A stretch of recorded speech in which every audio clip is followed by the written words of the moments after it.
जरा साइड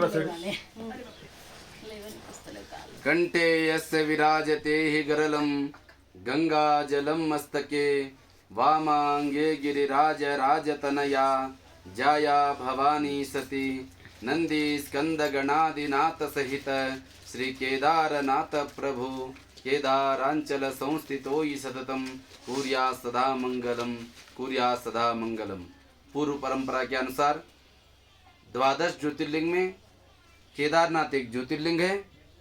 उसी में हिमालये तु केदारम, जैसे बोलते हैं हिमालय पे जो उच्च शिखर पर विराजमान है केदारेश्वर बाबा। के मने ही स्वर्ग है, दार मने दरवाजा है। स्वर्ग की दरवाजा मने साक्षात केदारनाथ जी, और ज्योति मने ही प्रकाश, लिंग मने लीयते गम्यते यत्र तद्लिंगम, जहां से शिव जी प्रकट हुई वही लीन मने गुप्त हो गई भोलेनाथ स्वयं, वही ज्योतिर्लिंग केदारनाथ जी है। ये सत्ययुग की है। क्यों मने साक्षात विष्णु भगवान ने नर नारायण रूप में यहाँ तपश्चर्या करते हर दिन पार्थेश्वर लिंग बनकर। क्यों बोले सृष्टि की कर्ता ब्रह्मांड नायक देवों की देव महादेव है। महादेव की जो आराधना करते हैं, आराधना से शिव जी ने साक्षात्कार कर जो दर्शन दिए विष्णु भगवान को, यही आप तो हम आपके दर्शन से धन्य हो गए।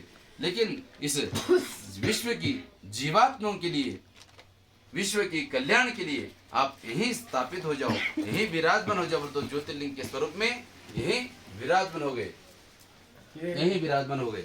इसलिए यही केदारनाथ ज्योतिर्लिंग से विराजमान है यहाँ केदारेश्वर महादेव। ये सत्ययुग के है। लेकिन द्वापर युग में महाभारत युद्ध के बाद पंच पांडवों को ब्रह्म हत्या, गुरु हत्या, गोत्र हत्या का श्राप लगते हैं। श्राप विमोचन के लिए तो हिमालय पे आते हैं पंच पांडवों ने। लेकिन भोलेनाथ एक जगह पे दर्शन न देते हुए अलग अलग जगहों पे अलग अलग शक्ति स्वरूप से जो दर्शन दिए वही पंच केदार से कहलाते हैं।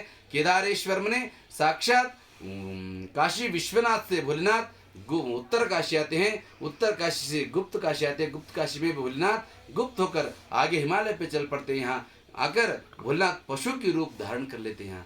इसलिए तो पशुओं के नाथ पशुपतिनाथ, जो भोलेनाथ का जो नाम है पशुपतिनाथ, कि वो तो भोलेनाथ स्वयं पशु की रूप धारण कर लेते हैं इस हिमालय पे। लेकिन पंच पांडवों को पता चलाना बहुत मुश्किल हो जाते। जो अंतर्यामी थे वो बहुत बुद्धिशाली बलशाली थे पंच पांडव, भीम भी जो वो, लेकिन पता चलना बहुत मुश्किल हो जाता। लेकिन तब मेरु सुमेर पर्वत के ऊपर खड़े होकर सभी पशुओं को नीचे से भगा देते। लेकिन सब भागते, लेकिन देवों की देव महादेव अलग रास्ते से भागने लगते हैं। तब पंच पांडवों को पता चल जाते हैं वही स्वयंभू भोलेनाथ है।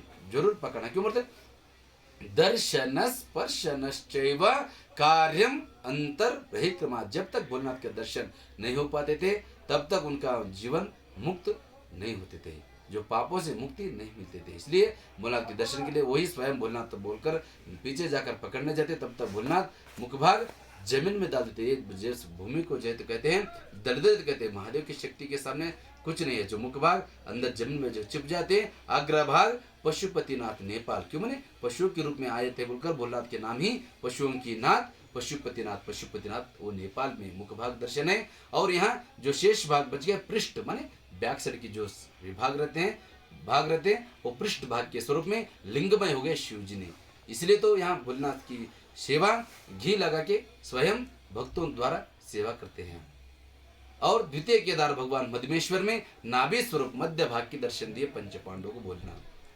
तृतीय तुंगनाथ में हृदय और भावु के दर्शन, रुद्रनाथ में नेत्र मुखमंडल, कल्पेश्वर में जटा, केदारम मध्यमम तुंगम तथा रुद्रालयम प्रियम कल्पकम च महादेवी सर्व पाप प्रणाशन। जिन्होंने पांचों क्षेत्रों की स्मरण पूजन करते हैं जीवन धन्य हो जाते हैं। इसलिए तो कहते हैं अन्य क्षेत्रे कृतम पापम केदार क्षेत्र विनिश्यते, केदार क्षेत्र कृतम पापम वज्रलीपो भविष्यते। जो इस जीवात्मा में अन्यत्र जो जगह किए हुआ सारे अनजान अनजान में जो भी कृत्य करते हैं, जो भी पाप होते हैं, इसे पवित्र क्षेत्र में आकर दर्शन स्पर्शन मात्र से सारे पापों से मुक्ति मिलते हैं, जीवन धन्य हो जाते हैं। मुक्ति मुक्ति मने मरना ही नहीं है, सारे संसार के बंधन को दूर कर कर भोलेनाथ की स्मरण ध्यान दर्शन करना, ये इस जीवात्मा की मुक्ति है।